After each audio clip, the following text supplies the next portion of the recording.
तेज गिरावट है। हालांकि साल भर पहले जिसने पैसे लगाए होंगे उसको तो अभी भी प्रॉफिट हो रहा होगा, लेकिन जो रिसेंटली एंट्री वाले हैं चांदी में, जिसने 3.5 लाख 3.5-4 लाख पर एंट्री की होगी, वो बहुत अफसोस कर रहे होंगे। तो सोने चांदी में जो गिरावट आ रही है, जरा इसको समझ लेते हैं कितनी गिरावट आ गई है और ये गिरावट क्यों आ रही है, ब्रोकरेजेस के व्यू क्या है, डिमांड सिनेरियो या फिर आउटपुट वगैरह के आंकड़े क्या कह रहे हैं। ये तमाम आंकड़े लेकर हमारे सहयोगी विश्वमोहन जुड़ गए हमारे साथ। एक खास रिसर्च उनके पास है। विश्वमोहन, बहुत सारे लोग जो फोमो के शिकार थे और एंट्री नहीं कर पाए थे, वो थोड़े अब राहत की सांस भी ले रहे होंगे, थोड़े खुश भी हो रहे होंगे। जरा बताइए कितनी गिरावट आ चुकी है। देखिए, अगर गिरावट अगर आज के लो से अगर देखें तो करीब करीब 45,000 रुपए तक सोना सस्ता हो चुका है। 1,37,000 के आसपास का करंट मंथ के कॉन्ट्रैक्ट में लो लगा है और 1,80,779 का हमने रिकॉर्ड देखा था।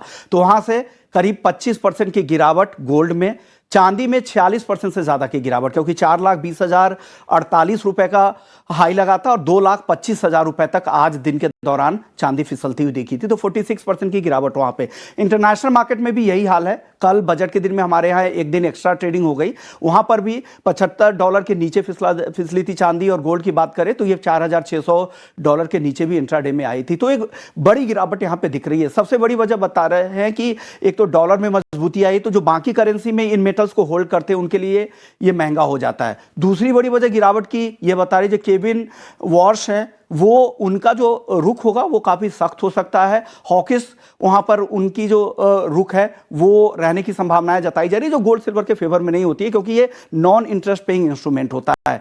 तीसरी, जो ईरान के साथ बातचीत शुरू होने की संभावनाएं लगाई जा रही है, उससे रिस्क प्रीमियम कम हो रहा है। और साथ ही इस दौरान एक्सचेंज लगातार इस उतार चढ़ाव की वजह से अपने मार्जिन को बढ़ाते जा रहे हैं। हम देख ही रहे हैं कि गोल्ड में 20% से ज्यादा के मार्जिन MCX पर हो चुके हैं, चांदी में 25% तक की मार्जिन हो चुकी है। तो इतने बड़े मार्जिन में स्पेकुलेटर्स कोई भी अपनी बड़ी पोजीशन यहां पे नहीं लेकर जाना चाहता है। तो जब पेपर ट्रेडिंग से आपका बैक नहीं हो तो डेफिनेटली यहां पर जो वॉल्यूम है, टर्नओवर कम हो रहा है। अब दुनिया के कई कोने से चीन, वहां पर रिटेल बाइंग बहुत ज्यादा, फ्रेंचनेस थी, बहुत हाई पे थी। एक ट्रेडर सु आमामा करके नाम है, वो अपने देश से गायब हो गया है। 1 बिलियन युआन का उन्होंने खुली पोजीशन छोड़ के भाग गए हैं और कहा जा रहा है कि वो एक बड़े स्केल पर उनकी ट्रेडिंग पोजीशन है वो खुली हुई है और उसको काटने के लिए वो वहां पर है नहीं। सर्कुलर ट्रेडिंग यानी आपस में ही वो ट्रेड करवाते थे और टर्नओवर को बहुत ज्यादा दिखाकर, प्रॉफिट को बहुत ज्यादा दिखाकर कई लोगों को पार्टिसिपेट करवाया और वहां से डिफॉल्ट की और घोटाले की खबर आ रही। तो इस तरह की खबरें आएंगी जब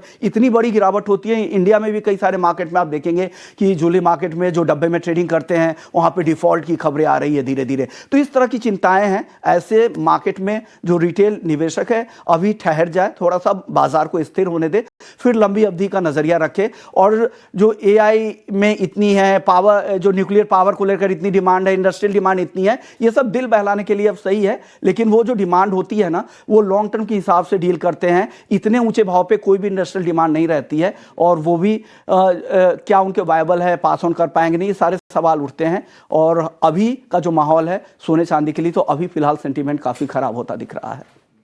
ठीक है, सेंटीमेंट काफी खराब है, जिनको खरीदना है भाव काफी अच्छे होते नजर आ रहे हैं और उम्मीद करेंगे कि चीज़ें ना स्थिरता की तरफ बढ़ें। देखिए, बहुत ज़्यादा प्राइस अप्रिशिएशन या फिर डिटोरेशन उस लेवल से, ये दोनों हेल्दी नहीं होते हैं, क्योंकि कहीं ना कहीं इन्वेस्टर के कॉन्फिडेंस को ये डैमेज करते हैं और एक अनसर्टेनिटी पैदा करते हैं।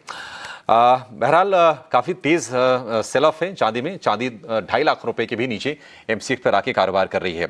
लेकिन चांदी से रिलेटेड